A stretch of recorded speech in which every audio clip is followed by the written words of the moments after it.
down a 2-0 for W7M as they would move to that championship point on map number 3. The desk is split. I need to ask you, has your opinion changed at all after seeing that Clubhouse? I mean, I had W7M taking Clubhouse. I have G2 taking the bank. We're gonna see Doki fly out a window, right? We're gonna see Benjamin fly out a window. We're gonna see G2 on the defensive side, when that sides will come out, take full control. The big importance for me is to watch how these two teams are going to attack. Because W7M was so prepared on Clubhouse, but they also knew that map was guaranteed to go through because of how that V2 plays out, right? They can pick the first map guaranteed. They can do the utmost amount of prep work for every single outcome. That's not as easy with Bank. You don't have to assume that map goes through. Maybe you think it's gonna get banned by G2, but it's not. Arbiter Band's coming out. We see a couple of things shaking it up. Hibana, of course, that ranged operator, great at dealing with the hatches. That's going to be removed from play. Munti, a clear target ban to remove that option for Julio and Alamau, so both teams play it.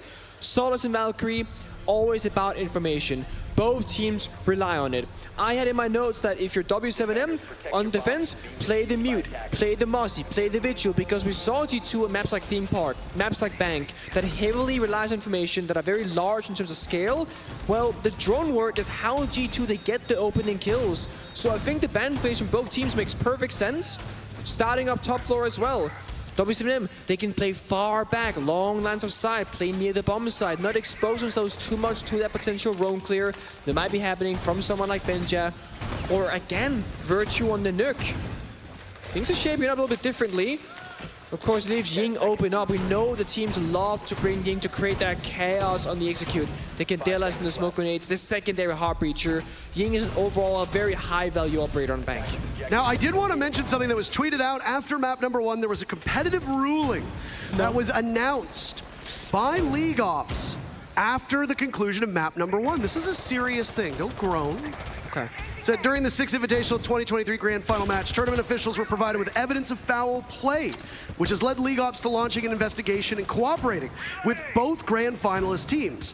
After careful consideration of the evidence, we are informing you of the following ruling and punishment. I'm Nicholas Maritson, but you know me as Pengu. I'm a 2-time Rainbow Six Siege World Champion and former top Rainbow Six pro player in Pro League. Welcome to my Siege ranked boot camp. I'll stop myself there because there's a match going on. You had the option to say that out loud or keep it to yourself, and you still went to Of course, I chose it. Parker. Special thanks to our League Ops and our comms team for putting that together, of course, in good fun, and I hope you literally never, ever have to hear that ever again. Thank you, and I hope the same for you, Parker, and the rest of the people watching at home, because I hope the same. I hope the same for me as well. The Jones on the bottom side is going to give Doki the information that he needs to make his decision as when to move. Doki will be the front liner for G2, having that execute gadget in his hands, but while that's ongoing, Blur is struggling to get this 90 wall opened up, but he gets in the second attempt. That's step number 1. I like Julio checking to see if that hatch next to him was open. Just in case. He has a super shorty in back pocket, unless he's a lunatic, and he can open up that hatch and get out, if need be, from the top floor elevator. G2 still in the discovery phase as we hit the halfway point of round number 1. This is G2's map. Nice drone work to catch one of these players from W7M playing inside of paper. Looks like when G2's gonna go for the execute, that Virtue gonna walk up the red stairs from lobby and go for a flank. Oh, JV's prepared and ready for it. Benja chasing after that all-time 6 invitational kill record. He's gonna have to wait a little bit longer. Doki's also in the hunt of that record, and he's starting off with 1 pick. An aid from Virtue finds Julio. That was the castle originally. Ali Mao taken down by Herds, looking to retake. G2 finding their footing in this very first round. Doki in particular with 2 swift picks. 3v2, Candelas go off. Amidst the confusion, Virtue looking for a pixel angle. That's a tough one to fight. He backs away, not wanting to engage, but Volps decides, hey, I'll try it. Botches the nitro cell, shot away at, no explosion whatsoever inside a conference. There goes another Candela. Virtue repositioning. They know inside a conference they have to pressure this player. The Mute of Volps. He's been so good in the previous map. They need to shut him down, but G2 are losing out on time. Volps drops Doki, leaving it all on the shoulders of Herds with 10 seconds left. All he needs to do is stop Blur from getting the diffuser down, which is happening at the moment. Virtue on a single point of HP to contend, and Herds will run right into him. Cannot stop it. There's maybe 10 HP between these two players on G2. Herds finishes off the Doki. Oh, there, nice shot. Blur with 1 HP, diffuser down. It's Herds the hero. Can he clutch this one out? Giving himself a bit of coverage, trying to draw Blur in. Herds swinging around, and the hipfire does not connect. Oh boy. If you're a fan of G2, let out a sigh of relief after that one. I think Blur's gonna age 10 years by the end of this Best of 5 series, because remember, back in that bar attack, it was also Blur in a 1v1 in this weird standoff with like 30 seconds just passing. Deagle being whipped out by Herds looked mighty scary. With just 1 HP, I mean, it doesn't matter what gun you have, but 1 bullet will send you home. Doki playing it phenomenally in that round, just waiting a bunch of time between each Candela going out, getting maximum amount of value, keeping W7M guessing so where they're going to be striking from and exactly what is going to be happening. Yeah, sign of frustration. He knows how close that was. It's good to see both these teams. Their mentals still very much intact. I think the story here is that while W7M have been the most dominant team at this tournament, the perfect run through the upper bracket, I suppose you can't have an imperfect run through the top bracket, or else you'd be in the lower bracket. Yeah, you would be in the lower bracket then, yeah. W7M have dropped 6 maps this entire event. 2 of them to Koi, which is actually the only loss that W7M has had at this entire event. 1 to G2, and it was that bank. They lost it 4-7, so G2 know how to handle them on this map. Border, of course, accounting for 3 of those maps. Of the 6 that have been lost, they don't have to worry about going there. So if you're W7M, what are you looking at? You're looking at Skyscraper and Cafe. As the other 2, you'll play Cafe next. You actually picked it. Yeah, W7M picked it. Yeah, I mean, they beat G2 on it previously. They did. They did. They lost to BDS 2-7. So, Bank, if we look at it the same way of Clubhouse, G2 should be much more poised on this map. And while it was a slow start on Clubhouse, G2 didn't look really lost on that map. Certainly not to the extent that W7M has made 5 other teams look. No. Played them before. No, certainly not. It was definitely a close one for both teams, and time really has been my main focus here. And it seems like W7M, they're also playing around it, right? The kite being brought out with the Ibanaba and these hatches, they're hard to deal with. Secondary in peace, no value. Just get out the Maverick and take that nice and slow and steady. That's going to be Virtue. Server hatch opened up. G2 going through the steps right now of the APCs. The bomb side heavily being contested. Casey even playing inside of servers. That's going to be he's going to have to be dealt with from G2. They have grenades and flashbangs to clear his position. Benja doesn't care at all. Look at this, asserting himself. They know he's there. Herds seems to hear him. KZ giving the call. A really big fucking hole coming right up. Oh, look at that. Baits it out. He knows that they're going to actively play off of it. Again, call this the Electro Shuffle. As you shuffle those claws onto the hatch. They see the Twitch, KZ being harassed inside of server, but look at these Kiba barriers. They're keeping KZ safe. No ideas. Nade goes out, KZ not close. That nade go off, there's another one. It physically hits KZ. G2 get the first pick in round number 2. They've got a minute to go to exert more influence over that bomb site. Yeah, and the walls are soft, leading to the bomb site itself. Going Fire has been popped, so time not looking too bad. Poorly for the attack inside. So he has mainly server-oriented attack, but Doki looking at the main staircase for a flank. The worry with the time is that there might be some more Goyo canisters that you haven't found that when popped will linger for 20 seconds. Herds doesn't need to be alive to accomplish that. Tons of marks coming in now for the defenders. As it was Herds originally under fire, W7M looking to stop G2 in their tracks. They gotta waste out that last bit of gas. Blur in, first kill for W7M. Blur taking damage, but he tries for another attempt. He gets in even deeper, this time evading the gas. It's gonna be a brawl. There's only a second to go. Herds can't stop it. Blur goes down to Volps. There was still 7 people alive, 8 people alive in that round, and W7M uses the clock masterfully to take round number 2. Yeah, time can really be your biggest enemy, and that's a problem with these big maps, right? Gotta roam clear all of it, drone it all out, take the first step of server, breach open the walls, but the Goyo combined with the Toxic Babes of Smoke, that just changes things up. Blur made a right decision, pushing deep into the bomb site, planting that chassis, but he's left vulnerable from an aggressive peek from W7M. Volps, he sees it, goes for it, and shuts it down in 0 seconds. Defenders, they win. There simply isn't more seconds on the clock. It's the second time G2 has lost in time throughout the first 2 maps. Well. We knew both these teams would bring their A games. I asked you in the elevator as we were coming down, what do you see happening? You said there's only 2 things in my mind. Either we get an absolute blowout, or we see every single map being as tight as is humanly possible between these squads. Going off of map number 1, it looks like it's the latter, but it could have just been a tight first map, and then W7M continues doing what they've been doing so well, which is just demolishing their opponents.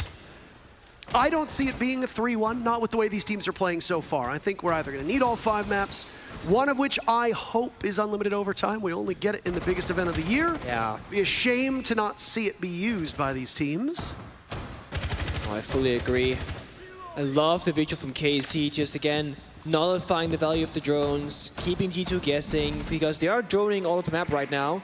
Mostly on the top floor, but if Vigil's playing on that primary floor, the gadget goes both up, down, and to the sides. It just means that you have to constantly be guessing, where exactly is this Vigil? He could be right next to these drones and they wouldn't know for sure.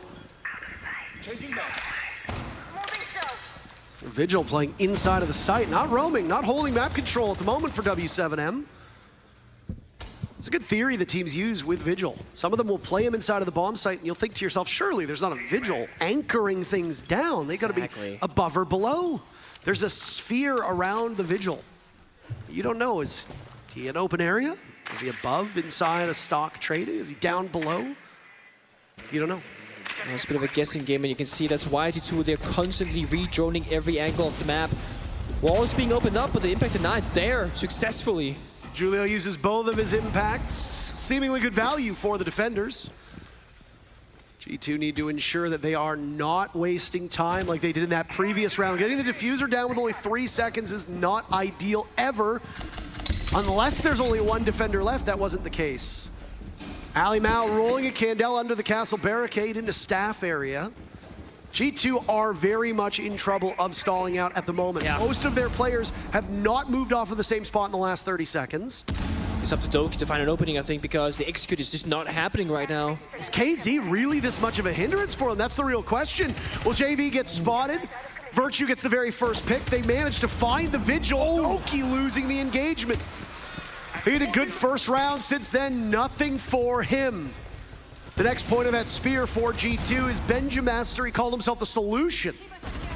Well, there's a couple problems here. You need to be the solution to them right now.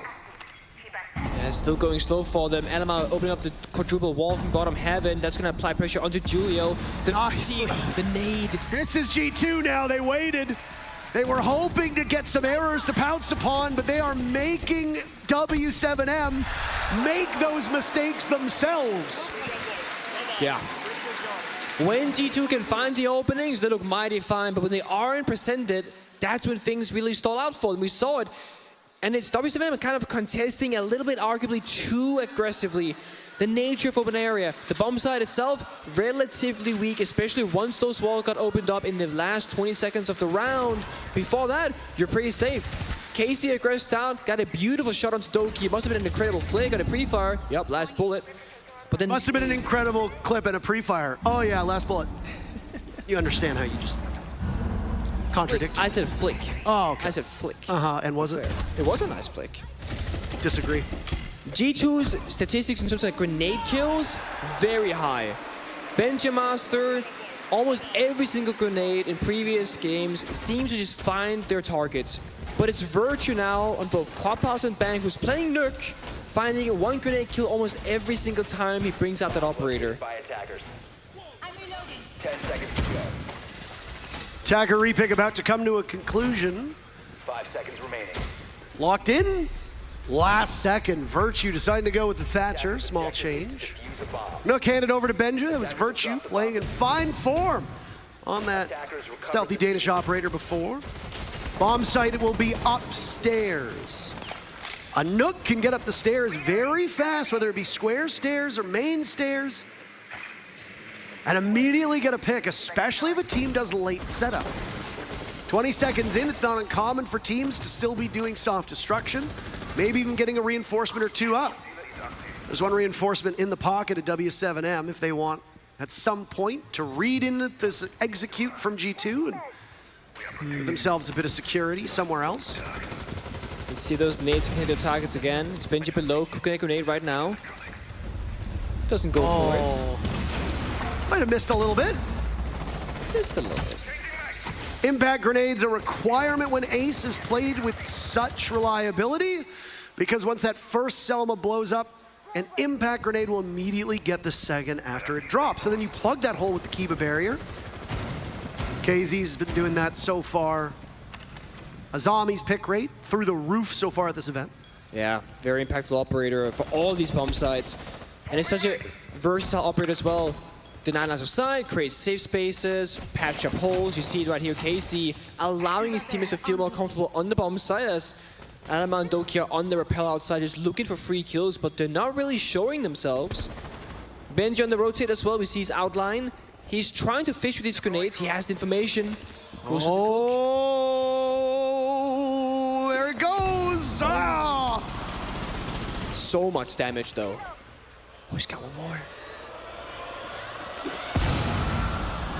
So close. They say close only counts in horseshoes and hand Oh. They know they've got the down on the herds, but they cannot secure at the moment the Kiba barriers. Position on the window thwarting them. Finally, it's secured from Ali Mao, and now on this window play. Ali Mao exerting his influence. Benja Master sneaking somewhere around the map. Managed to get JV92, W7M. We have only 3 players still left up. But look at the clock yet again. G2 are waiting till the final moments to pull off these executes. Yeah, it's risky. They got a rappel on in. Blur gonna deliver that fuser from the square stairs with Benja. They have 2 exit points now. KZ can easily catch this rappel when it happens. He's got the bullet tracers there, he knows it's in. G2 will need to find a way towards the bomb site to stop them. There's KZ dead and down. Julio traded out by Ali Mao. Volps can't accomplish anything. G2 stretching their lead up 3-1 now. Impressive. And again, WCM, they're on the bomb site, just kind of waiting for things to happen, not being proactive, likely because they fear, the presence of Benji downstairs in the Nook. The operator's a problem for them. They lose so much map control so quickly, they never fight for it back. And even if you bring out the Echo, those Yokai drones, they're not gonna give you any information that's reliable because, Nook will not be seen by them. Whew. What a stunning set of rounds so far. Clubhouse, a phenomenal map, and we're seeing the same thing repeated now on Bank. And I will say, not in defense of G2, but at least to explain when I was talking about how slow it is. G2 were sluggish on all 4 rounds. They weren't really quick to get into the bomb site. They weren't really quick to get the diffuser in either. It bit them on round number 2, trying to pull off an execute when there's 3 seconds left on the clock. But there were a couple things aiding W7M that aren't there now. Number 1, there's no Goyo on the board. You don't need to worry about the outrageously long timer that is 20 seconds of those Goyo canisters and the fire just flowing. And they do significant damage. It's not like you can just trudge through it and you're fine. You will die very quickly to that, and it goes on really, really long. Sit in Rainbow Six and time it for 20 seconds. You'll see just how long that is in game time. Yeah, it doesn't sound like a lot, but it really is. The adaptation from W7M has been the server control, right? Those herds playing there on the Asami with no ADSs or magnets. One single grenade from Benja just killed him immediately, forced him to swing wide, got shut down by 2 members of G2. That's changed. Now it's KCLY assisting herds inside of servers. They got that protection from the grenades. That's going to be the main focus. They are basically gambling that they can waste more time by holding servers then the bomb set itself with that Goyo canister and the Toxic Babes. And if they can get down to just 30, 20 seconds left in the round, that's when Julio can carry the rest of the round with those Toxic Grenades as he's 3 in pocket. Doki taking damage early on. That's the Ying suffering a bit of bruising, but it's just a flesh wound. Showing off what you can do with that secondary hard breach gadget. Again, Ying is such an incredibly important operator, banned out by W7M on Clubhouse. Look at KZ, uh-oh. Ooh. Wait, was he sitting below the...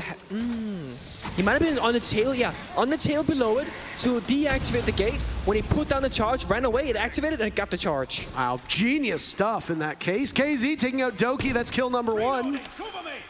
It's very smart, actually. Very, very smart. G2 got server control, of course, that's their priority. And there is 1 minute and 11 seconds left, so pacing, this is really good for the attacking team because there's only 3 Toxic Babes. Look at this line of sight that's been created. There goes a Toxic Canister. Benja knew that it was happening, but Blur gets shut down by Volps on an angle that they didn't see coming. Very similar to when Echo and Maestro were meta. Look at this, you shoot out that garage wall. You have a long, long sight line. Benjamaster can't get the job done with a gun. He tries for a nade. Now he takes matters into his own hand. The L85 shooting away, but not enough to secure a target. Just do a tiny bit of damage to Julio, mostly superficial. Attackers recovered the bomb diffuser. Virtue's got diffuser in hand now. 2 separate players from W7M taking damage. That's the last Toxic Canister. Julio pops up. Benja, stalwart. He's shutting all of them down. And now the Nook is in the sight. G2 breathing in those toxic fumes. They don't have intel on the last 2 players from W7M. JV inside of gold. He's got 1 kill, looking for more, gets them both. They line them up, G2 at a time, and they're out of lives as well. When you can't hold the side, why not go for a flank? G2 had the information. It's why Benji was kind of flicking left and right inside the A bomb side. He knew that something was about to go very, very wrong, and G2 they have a tough decision. Try and get out that diffuser, a desperate play. Or push deep, try and get full control, but then JV, he stands in their path. You might have had a Slock DMR shotgun thingamajig, the TCSG, but he finds 2 kills. Shuts down G2, and Benja, he was on for the 4K into the ace, but he doesn't find it. Appreciate the official terminology being the slug shotgun thingamajig. Slug shotgun, right? That's what it's called, yeah? It's called the TCSG. Man, this is a grand finals. Tough round. Adaptation W7M is there. Both in terms of operators and the objective to play around in order to win out in the round itself. They're trying to go for that cheese strat with the Aruni. It paid off. It did damage, took away 1 exothermic charge. But those side walls in the A-bomb side, they're not reinforced. The hard breaching gadgets wasn't really the defining factor of the round. It's the soft breach. And Ben just alive on the sledge, can open up any soft wall nearby with that hammer. Does just that. Too much time allowed G2 to push the bomb site, but again, the flank, that surprising element just flipped around on its head, and G2 could no longer plant. Well, this has been a close first half for Bank. If we assess this map, played in the middle out of all of the maps that we've seen so far at this event. Well, you already know that there's only 1 map that is technically attacker-sided, so I'm not going to make you guess yet again. Bank is actually, right now, the 3rd most played map. Tied with Theme Park, just tied it. Originally, before that, it was tied with Chalet and Cafe at 17 plays. Action happening fast and furious. I should hold off for just a second here. Doki had that good first round, as we said. Since then, Benja's been the one carrying the weight for this team. Doki walking into the waiting arms of the opponents round after round. KZ has been quite mortal, so both teams down by 1. Now Herds will follow. Benjamaster at 7 kills so far. W7M consolidating their last 3 players on the bomb side of open area. One of the few fast rounds. Walls opened up, 3 members dead in the server, half the round still to go. Both teams seemingly just kind of waiting for what's about to happen next. G2, 3 members were just on drones, scouting out that first floor of the map. And WCVM, all 3 members on the bomb side and each their own corner, just kind of being like, I'm not sure where this pressure is coming from, but Benjimaster is right there, striking down those bomb side walls. Oh, taking so much damage towards the pillars. Square, and away he goes. 1 minute left. Yeah. Benja's kill, by the way, has now tied him with Nesk as the all-time kill leader at the 6 Invitational. All Benja needs for the remainder of this entire series is 1 kill, and it's his record. He's in contest with Doki now. W7M reduced to just 2 players. There go the Candelas. Julio blind wandering around. Benja sees an opening created by him. Out goes the Selma, but it doesn't connect at all. Ali Mao taking matters into his own hands. And there's the record! The most kills at a 6 Invitational, and he's been on the team for 30 days or so. I think that deserves a round of applause for Benjimaster. What do you think? Is he 19 years old? He's a youngin', that's for sure. Yep. Incredible performance so far. And we kind of brought it up a couple of times, but he said, I am the solution, rather than Citizen was the problem. Big statement to tweet about, but when you show up in the server like this, I think it's justified. Great final round for the attacking side of G2. Now things, they change up. Side swap, those 6 first final rounds, well, none of that matters anymore because now both teams have to find their ground on the other side of the equation. WCVM on the attacks looked formidable on Clubhouse, always with a clear plan in mind, always executing it to the T. Whereas G2, they couldn't find those opening kills. Their aggression either was not really happening or it was punished the few times that it did. They lost multiple rounds because of it. Attacker's objective is to defuse a bomb. This is a story to tell for both of these teams, defined by younger players. W7M has an incredibly young roster, led obviously by the veteran at Julio. It was funny, I couldn't help but notice when they were showing the amount of rounds that were played by each respective player on there. Everybody's like 150, 200, Julio's like 480. Yeah, and Benja has like 80-something games played, yeah. It's really quite ridiculous. But again, just goes to underscore that the leadership and the veteran presence that somebody like Julio brings to this team, it is never more important than when you are in a best-of-5 grand final. You need somebody to pull that team back from the brink if you get to that point. There's the first bit of action.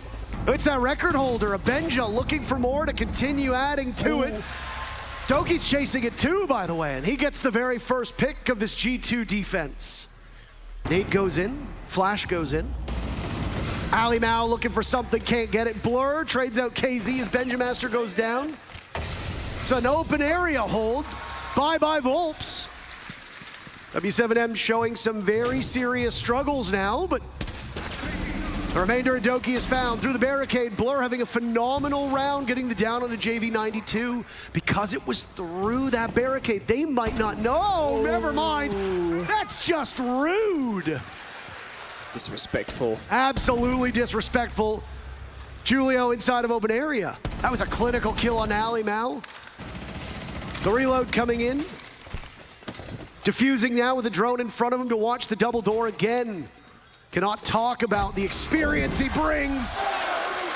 Enormous round from Blur. G2 5-2 looking to put Bank away quite fast. One thing to highlight though is Benjimaster playing inside of that Archives Tellers area, just sitting tight. And then Alamar finds 1 kill, Doki a second. They trade 2 for 1 in favor of themselves. It looked like Benji was just dead immediately. 1 HP left. He didn't move a muscle. He just sat there allowing his teammates to cover him and find some value. You see there, Doki found the first one. Volps gets the kill at the very end, but the damage is done. And Blur hitting some nasty headshots in that round, and even that one. 4 kills for him. WCVM, they cannot really get inside the building. They get shut down immediately.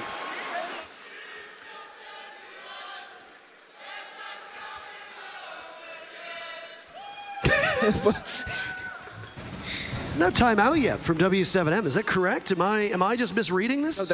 I got that as well. I have no timeouts as of right now, none that we've been told. I mean, it's still early on their attacks, and they're still gonna feel things out, and they might not feel like these rounds are a big issue for them, right? If you only get one in each map, and you don't feel that it's that dire, and you have Julio in the server able to talk to your players, that is a big benefit. They can't just be deeming these rounds being small things, right? Oh, we got greedy for Benja, 2 members died, don't do that again. Okay, don't do that again, and then that won't be a problem. But the one thing that they need to be able to contain now is G2's aggression. Expect all those unexpected plays, jumping out of windows, swinging doorways, playing very front forward on the map. It should be punishable by W7M when G2 make those plays, but so far that hasn't been the case.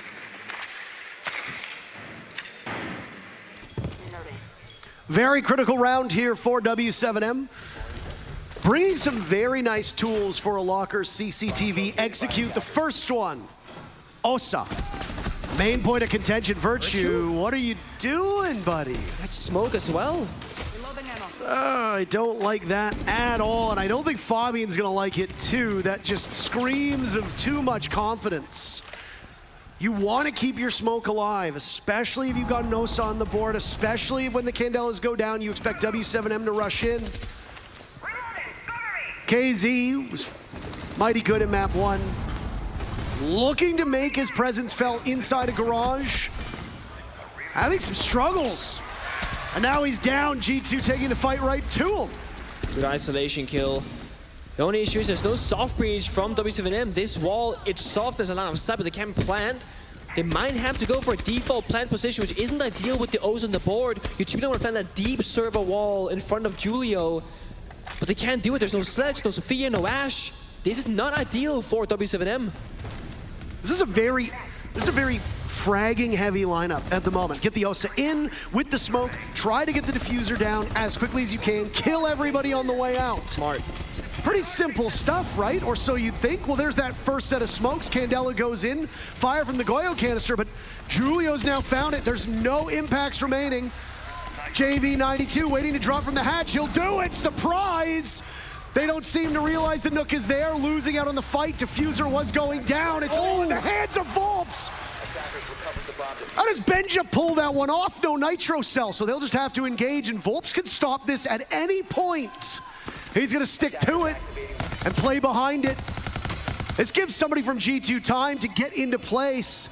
Creeping up, there's Volps. Oh, losing it, gets the down on Alimau. Benj is so damn good. Map point G2. That was not the way it was supposed to go down. It was a simple plan. Osa shield goes down, turn around, get down the diffuser, shoot the C4 mid-air. All of those things happen, but then over-peaking from W7M, they fall in numbers, and the plan does not go down until that 1 versus 2. Great isolation kill from G2 on that garage member of KZ. And that's without Virtue on the smoke. It should have been so much more difficult. But they're just there. I mean, take a look at the way that they played this. They had the engagement. They were both lined up inside a vault. They knew exactly what was going to happen. At some point, he needs to pop up. You've got the Vector in your face with a significantly higher DPS. The damage that it's going to do, the fire rate that it's going to do, is going to mow through you, especially at such close range. They bought time to get into position. Well played by G2, and now we see W7M pop their timeout. Yeah. Look back to Clubhouse. G2 gives W7M a scare. W7M still wins their map. Fair play. But it's close. Bank, not close so far. No, it's not. I mean, some of the rounds have been. Blur had a 1 versus 1. There was a round where G2 lost on time that looked in a favorable position at 3 versus 2. So while it is a 2-6 scoreline, there have been at least 2 rounds by my count that could have gone either way. This could have been a 4-4 situation, but it's not. Because one team is coming ahead in these clutch moments right now, and it's actually G2.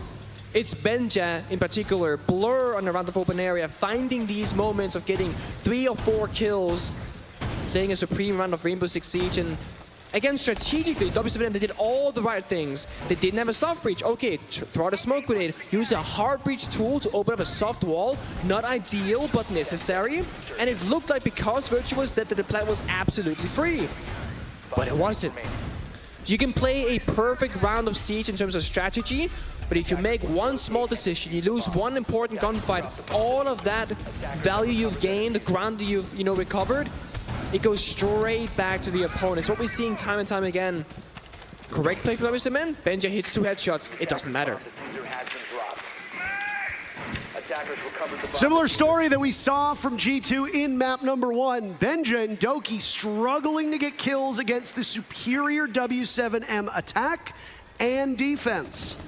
Well, look at what's happened to this team from Brazil. KZ at 2 and 8. Herds, who has the best entry stats of any player at this whole event, 4 and 6. Now, mind you, most of that's been played on defense. But we haven't seen anything great from him from the 2 rounds on attack yet either. Volps is the only player even close to going positive, and he's just sitting at a 7-7. In terms of these duels, W7M keeps losing these heads-up engagements, and we've seen some shakes in the way that they've taken fights. Now that could be nerves. It also just could be an unfamiliarity with the map and an unfamiliarity with the way that G2 is going to play said map. In order for this to go to overtime, G2 will need to surrender 4 consecutive rounds in a row. This is their map, so the onus is on them to win it. It seems unlikely that that will happen, but we have seen crazier things happen before. I mean, hell, we casted Astralis. So we have seen lots of crazy stuff happen at this event.